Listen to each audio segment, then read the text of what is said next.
അപ്പോൾ എല്ലാവർക്കും എൻ്റെ ചാനലിലേക്ക് സ്വാഗതം. അപ്പോൾ പണ്ടത്തെ പോലെ ശബ്ദമൊന്നും ശരിയല്ല, നിങ്ങൾക്ക് എല്ലാവർക്കും അറിയായിരിക്കുമല്ലോ. അപ്പോൾ പിന്നെയും ഞാൻ ഇനി തൊട്ട് റെഗുലറായിട്ട് തന്നെ വീഡിയോ ചെയ്യണമെന്ന് വിചാരിക്കുന്നു. രാവിലെ എണീറ്റ് എന്തെങ്കിലും ഒരു അഗർബത്തിയോ എന്തെങ്കിലും ഒന്ന് കത്തിച്ച് വയ്ക്കാറുണ്ട്. കാരണം എനിക്ക് ഭയങ്കര ഇഷ്ടമാണ് അതിൻ്റെ ഒരു മണം. അപ്പോൾ വീട്ടിൽ മുഴുവനും ആ മണം നിറഞ്ഞിരിക്കുമ്പോൾ ഒരു പോസിറ്റീവ് എനർജിയാണ്. പക്ഷേ ഇതെല്ലാവർക്കും പിടിക്കണം എന്നൊന്നുമില്ല. ചില ആൾക്കാർക്ക് അലർജി ഉണ്ടാവാനും ചാൻസ് ഉണ്ട്. കാരണം ചില കുട്ടികൾക്കോ അല്ലെങ്കിൽ വലിയ ആൾക്കാർക്കോ ഇങ്ങനെ പുകയ്ക്കുമ്പോൾ ഒക്കെ അലർജിയൊക്കെ ഉണ്ടാവില്ലേ, അതേപോലെ കേട്ടോ. അപ്പോൾ ഞാൻ എല്ലാ റൂമിലും ഇങ്ങനെ കൊണ്ടുപോകാറുണ്ട്. അപ്പോൾ അതേ ഇപ്പം മഴക്കാലമൊക്കെ അല്ലേ, അപ്പോൾ ഗോതമ്പായാലും പരിപ്പായാലും എന്തൊക്കെ പെട്ടെന്ന് തന്നെ കേടാവും കേട്ടോ. ഒന്നെങ്കിൽ ഫ്രിഡ്ജിനകത്ത് സ്ഥലം ഉണ്ടെങ്കിൽ ഫ്രിഡ്ജിനകത്ത് വെക്കുക, അല്ലെങ്കിൽ ഒരു ബേ ലീഫ് ഇട്ട് വെച്ചാലും മതിയാവും. അപ്പോൾ അതേ ഞാൻ ഗോതമ്പ് പൊടിയൊക്കെ എടുക്കുകയാണ്. അപ്പോൾ ഈ പ്രാവശ്യം ഗോതമ്പ് പൊടി ഞങ്ങൾ ഗവൺമെൻറ് ഒരു ഗോതമ്പ് പൊടി മോദിജിയുടെ ഇറങ്ങിയിട്ടുണ്ടായിരുന്നല്ലോ, അപ്പോൾ അതാണ് വാങ്ങിച്ചത്. റിലയൻസിൽ നിന്നാണ് വാങ്ങിച്ചത്. ഇത് രണ്ടാമത്തെ പ്രാവശ്യമാണ് വാങ്ങിക്കുന്നത്. നന്നായിട്ടുണ്ട് കേട്ടോ, ഒരു പ്രശ്നവും പറയാനില്ല. എനിക്ക് 2 പ്രാവശ്യം വാങ്ങിച്ചത് നല്ല അടിപൊളിയായിട്ടുണ്ടായിരുന്നു. അപ്പം ഞാൻ ഇന്ന് വിചാരിച്ചു കൈ നനയ്ക്കേണ്ട, നമുക്കൊന്ന് കുഴച്ചാലോ എന്ന്. അപ്പോൾ അതിൽ നിന്ന് ഇച്ചിരി ഗോതമ്പ് പൊടി പരത്താൻ വേണ്ടി മാറ്റി വെച്ചു. ഇനി ഞാൻ ഇതിനകത്ത് വെള്ളം മാത്രം ചേർത്തിട്ട് ഒന്ന് കുഴച്ചെടുക്കാൻ പോവാണ്. നല്ല ചപ്പാത്തി നല്ലതായിട്ട് വരണമെങ്കിൽ നമ്മൾ ഭയങ്കരമായിട്ട് കട്ടിക്ക് കുഴക്കല്, ഭയങ്കരമായിട്ട് ലൂസായിട്ട് കുഴക്കല്, ഇച്ചിരി മീഡിയം ആയിട്ടിരിക്കണം. അപ്പോൾ ഞാൻ ചെയ്യുമ്പോഴൊക്കെ മിക്കവാറും എന്തെങ്കിലും ഒരു മാറ്റം സംഭവിക്കാറുണ്ട്. അപ്പോൾ അതേ ഞാൻ പെട്ടെന്ന് ചപ്പാത്തി ഉണ്ടാക്കട്ടെ. അപ്പോൾ ഇന്ന് രാവിലെ ഇച്ചിരി ലേറ്റ് ആവുന്നുണ്ട്, അപ്പോൾ പെട്ടെന്ന് തന്നെ ഉണ്ടാക്കട്ടെ. സൺഡേ ആണ് ഇന്ന് കേട്ടോ. അപ്പോൾ ഈ വീഡിയോ ഞാൻ എപ്പോഴും അപ്ലോഡ് ചെയ്യുന്നതെന്ന് അറിയില്ല, ഇന്ന് സൺഡേ ആണ്. അപ്പോൾ ഞാൻ ബാക്കി കാര്യങ്ങളൊക്കെ ഒന്ന് ചെയ്തിട്ട് വരാം. അപ്പോൾ അതേ ഞാൻ വെള്ളം മാത്രം ഒഴിച്ച് പതുക്കെ സൈഡിൽ കൂടെ ഇങ്ങനെ ഇളക്കിക്കൊണ്ടിരിക്കുകയാണ്. അപ്പോൾ വെള്ളം ഒഴിച്ചുകൊണ്ട് പതുക്കെ നമ്മൾ സൈഡിൽ കൂടെയൊക്കെ ഇളക്കുവാണെങ്കിൽ നമുക്ക് കൈ നനയ്ക്കാതെ തന്നെ, അല്ലെങ്കിൽ കൈ മാവിൽ ഇടാതെ തന്നെ നന്നായിട്ട് ഗോതമ്പൊക്കെ കുഴച്ചെടുക്കാൻ പറ്റും കേട്ടോ. അപ്പോൾ ഞാൻ കണ്ടിട്ടുണ്ട് ഈ ഒരു സംഭവം, എന്തോ ഒരു സ്പൂൺ പോലെയല്ല, അത് നമ്മളിങ്ങനെ എടുത്ത് ഇങ്ങനെ കുഴയ്ക്കുവാണെങ്കിൽ പെട്ടെന്ന് ഗോതമ്പൊക്കെ കുഴച്ചെടുക്കാൻ പറ്റും. അപ്പോൾ അതിക്കാട്ടി ബെറ്ററാണ് കേട്ടോ, ഒരു സ്പൂൺ മാത്രം മതി. അപ്പോൾ കുറേ നേരം ഇങ്ങനെ കുഴച്ചെടുത്തു. ഇച്ചിരി വെള്ളം കൂടിപ്പോയി, ഇച്ചിരി കൂടി പൊടിയൊക്കെ ചേർത്തു. അവസാനമാണ് കയ്യിൽ ഇച്ചിരി എണ്ണ തടവിയിട്ട് ഒന്ന് കുഴച്ചെടുത്തത്. അപ്പോഴേക്കും നല്ല സ്മൂത്തായിട്ട് നല്ല സോഫ്റ്റായിട്ട് നമുക്ക് നമ്മുടെ ഗോതമ്പ് തയ്യാറായി കിട്ടും, ഗോതമ്പ് മാവ് കേട്ടോ. അപ്പോൾ ഇനി പെട്ടെന്ന് തന്നെ എളുപ്പത്തിൽ തന്നെ ഞാനിനി ഗോതമ്പ് കൊണ്ട് റൊട്ടി ഉണ്ടാക്കാൻ പോവുകയാണ്. അപ്പോൾ നമുക്ക് നല്ല നെയ്യൊക്കെ ഉണ്ടെങ്കിൽ നല്ല മണമൊക്കെ ആയിരിക്കും റൊട്ടി ഉണ്ടാക്കുമ്പോൾ. അപ്പോൾ പൊടിയൊക്കെ ചേർത്ത് ഞാൻ പറഞ്ഞില്ല ഇച്ചിരി നനവ് കൂടുതലായിരുന്നെന്ന്. അപ്പോൾ ഞാൻ ഇച്ചിരി കൂടി കട്ടിക്ക് ആക്കായിരുന്നു, പക്ഷേ ഇച്ചിരി വെള്ളം കൂടിപ്പോയി. അപ്പോൾ സാരമില്ല, പെട്ടെന്ന് തന്നെ റൊട്ടിയൊക്കെ ഉണ്ടാക്കുന്ന മുന്നേ തന്നെ ഞാൻ താഴെ ഒരു പഴയ ബാഗ് ഉണ്ടായിരുന്നു, ഒരു തുണിയുടെ ബാഗ്, അതൊക്കെ വെച്ചിട്ടാണ് അതിൻ്റെ മുകളിലാണ് പരത്തിയൊക്കെ ഗോതമ്പ് പൊടി വെച്ചതും ചപ്പാത്തി പരത്തിയെടുത്തതും. അപ്പോൾ എല്ലാം കഴിഞ്ഞു. ചപ്പാത്തിയൊക്കെ ഉണ്ടാക്കി കഴിഞ്ഞപ്പോഴേക്കും ആ തുണികൾ മടക്കി ഒന്ന് കുടഞ്ഞെടുത്തു ഡസ്റ്റ്ബിന്നിൽ. പിന്നെ എൻ്റെ കയ്യിൽ വൈപ്പ് ചെയ്യാൻ വേണ്ടി ഒരു ക്ലോത്ത് ഉണ്ട്. അപ്പോൾ ഈ ക്ലോത്ത് യൂസ് ചെയ്തിട്ടാണ് എല്ലാം വൈപ്പ് ചെയ്യുന്നത്. പെട്ടെന്ന് ഈസി ആയിട്ട് വൈപ്പ് ചെയ്യാൻ പറ്റും. ഇച്ചിരി നനവൊക്കെ ഉണ്ട്, ഒന്ന് നനച്ചെടുത്താണ് കേട്ടോ. അപ്പോൾ നിങ്ങൾക്കറിയാം ഞാൻ ചെയ്യുന്ന വീഡിയോയും ഓഡിയോയും തമ്മിൽ ഒരു ബന്ധവും കാണില്ലെന്ന്. അപ്പോൾ ഞാൻ ഇന്ന് ഒരു ടോപ്പിക് എടുക്കാൻ പോവാണ്. അതാണ് കല്യാണം കഴിഞ്ഞ പെൺകുട്ടികൾ പഠിക്കാൻ പോകാമോ ഇല്ലേ എന്നാണ്. അപ്പോൾ കല്യാണം കഴിക്കുന്ന മുന്നേ ഒന്നെങ്കിൽ പ്രേമവിവാഹം ആവാം, അല്ലെങ്കിൽ അറേഞ്ച്ഡ് മാരേജ് ആവാം. ചില പെൺകുട്ടികൾക്ക് പഠിക്കണം എന്ന് ആഗ്രഹമുണ്ട്.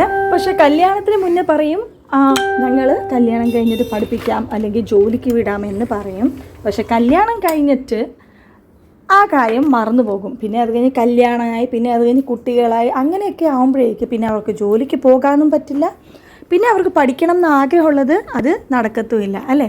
അപ്പോൾ അങ്ങനെ കുറേ ആൾക്കാർക്ക് സംഭവിച്ചിട്ടുണ്ട്. പിന്നെ അത് കഴിഞ്ഞിട്ട് പഠിച്ചതും എക്സ്പീരിയൻസ് ഉള്ള ആൾക്കാരാണെങ്കിലും കല്യാണമൊക്കെ കഴിയുമ്പോൾ കുട്ടികളൊക്കെ ആകുമ്പോൾ അവരുടെ റെസ്പോൺസിബിലിറ്റി ഒക്കെ കൂടും. പിന്നെ അത് കഴിഞ്ഞിട്ട് അവർക്ക് ജോലിക്ക് പോകാൻ പറ്റില്ല. പക്ഷേ കുട്ടികൾ ഇച്ചിരി വലുതൊക്കെ ആകുമ്പോൾ അവർക്ക് ഭയങ്കര മനസ്സിൽ ഇങ്ങനെ ഒരു വിഷമം എപ്പോഴും കിടക്കും, ജോലിക്ക് പോകാൻ പറ്റിയില്ലല്ലോ ഇത്ര നന്നായിട്ട് പഠിച്ചിട്ടും. അപ്പോൾ ഈ ഒരു കാര്യം എപ്പോഴും അവരുടെ കൂടെ തന്നെ അവരുടെ മനസ്സിലുണ്ടാവും, മരണം വരെ ഉണ്ടാവും. അതാണ് സത്യാവസ്ഥ അല്ലേ. അപ്പോൾ എന്താ പറഞ്ഞാൽ കുട്ടികളെ നമ്മൾ നോക്കി വളർത്തി അവർ വലുതായി കഴിയുമ്പോൾ അവരുടെ ജോലിയും കാര്യങ്ങളായിട്ട് അവർ ബിസിയാവും.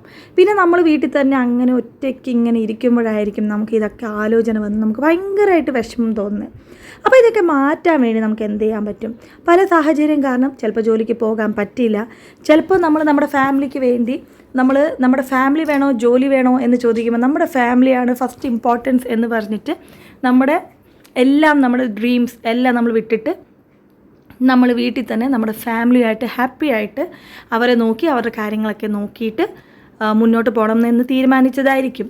പിന്നെ ഇപ്പോഴത്തെ ഒരു അവസ്ഥ എന്ന് പറഞ്ഞു കഴിഞ്ഞാൽ ഹസ്ബൻഡ് വൈഫ് രണ്ടുപേരും ജോലി ചെയ്യാതെ ഭയങ്കര പാടാണ് കേട്ടോ. കാരണം ഇവിടെയൊക്കെ ഭയങ്കര സ്കൂൾ ഫീസൊക്കെ എന്ന് പറഞ്ഞാൽ ഭയങ്കര കൂടുതലാണ്. അത് പറയാൻ പോലും പറ്റില്ല, അത്രയ്ക്ക് കൂടുതലാണ് സ്കൂൾ ഫീസൊക്കെ.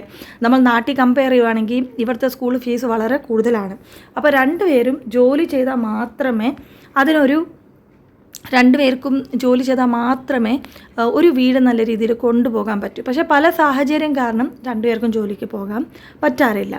അപ്പം ഇന്ന് ഞാൻ പറയാൻ പോകുന്നത് നമ്മൾ എന്താ ചെയ്യാന്ന് പറഞ്ഞാൽ, ഇപ്പോൾ ഇത്രയൊക്കെ കഴിഞ്ഞു, ഒന്നെങ്കിൽ കല്യാണം കഴിക്കാത്ത പെൺകുട്ടികളൊക്കെ ആണെങ്കിൽ തീർച്ചയായിട്ട് പഠിത്തമൊക്കെ കംപ്ലീറ്റ് ആക്കി കഴിഞ്ഞിട്ട് നല്ലൊരു ജോലിയൊക്കെ ചെയ്ത് ഒരു 2 വർഷമെങ്കിലും എക്സ്പീരിയൻസ് എടുത്തിട്ട് മാത്രം കല്യാണം കഴിക്കുക. പിന്നെ നിങ്ങൾ ജോലി ചെയ്യുമെന്ന് ഉറച്ച് വിശ്വസിച്ച് ആ തീരുമാനത്തിൽ തന്നെ നിൽക്കുക. അപ്പോൾ അങ്ങനെ ചെയ്യുമ്പോൾ മാത്രമേ നിങ്ങൾക്ക് ഫ്യൂച്ചറിൽ ജോലിയൊക്കെ ചെയ്യാൻ പറ്റൂ.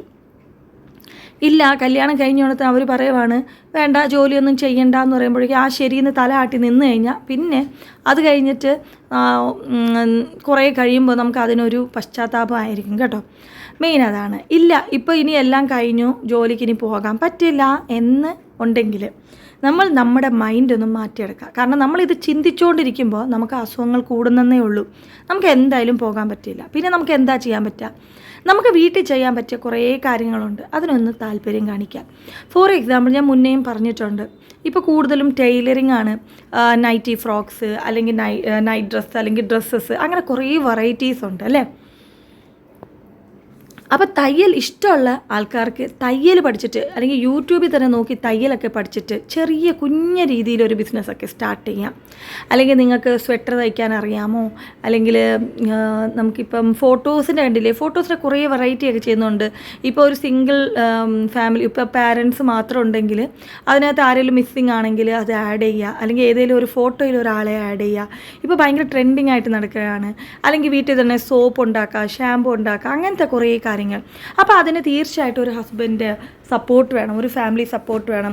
അപ്പോൾ നമുക്ക് കുട്ടികളെ സ്കൂളിൽ വിടുന്ന ആ ഒരു സമയത്തിൽ ബിസിനസ് ചെയ്യാൻ താല്പര്യമുണ്ടെങ്കിൽ കുഞ്ഞു രീതിയിൽ നമ്മുടെ ചുറ്റുമുള്ള അല്ലെങ്കിൽ നമ്മുടെ വാട്സപ്പിലുള്ള ഫ്രണ്ട്സിനോട് മാത്രം ഷെയർ ചെയ്തിട്ട് ആദ്യം സ്റ്റാർട്ട് ചെയ്ത് കഴിഞ്ഞാൽ ഒരു ചെറിയ വരുമാനമായി. അല്ലെങ്കിൽ കേക്ക്, കപ്പ് കേക്ക്, ഇതൊക്കെ. അല്ലെങ്കിൽ ഇപ്പോൾ ഈ ഇടയ്ക്ക് എന്താ പറഞ്ഞാൽ ആർക്കും സമയമില്ല സ്നാക്സൊക്കെ ഉണ്ടാക്കാൻ. അപ്പോൾ വൈകുന്നേരം കുട്ടികൾക്ക് കൊടുക്കാനുള്ള സ്നാക്സൊക്കെ ഉണ്ടാക്കി കൊടുക്കുന്ന രീതിയിലുള്ള എന്തെങ്കിലും ഒരു ചെറിയ ബിസിനസ്സൊക്കെ ചെയ്യുവാണെങ്കിൽ അത് നമുക്ക് വളരെ നല്ല രീതിയിൽ ഹാപ്പി ആക്കി വയ്ക്കാൻ പറ്റും. പിന്നെ ഇതൊന്നും ചെയ്യാൻ പെർമിഷൻ ഇല്ലാത്ത ആൾക്കാർ എന്താ ചെയ്യാന്ന് പറഞ്ഞാൽ, നിങ്ങൾ ഒരു കാര്യം ചെയ്യുക, ഒരു യൂട്യൂബോ ഒരു ഇൻസ്റ്റാഗ്രാമോ പേജ് തുടങ്ങാം.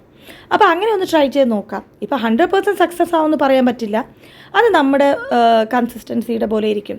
ഇപ്പോൾ ഏകദേശം ഒരു 8 വർഷമായി ഞാനിപ്പോൾ യൂട്യൂബിൽ വന്നത്, ഇതെൻ്റെ 2ാമത്തെ ചാനലാണ്. അപ്പോൾ നമുക്ക് കൺസിസ്റ്റൻസിയാണ് മെയിൻ.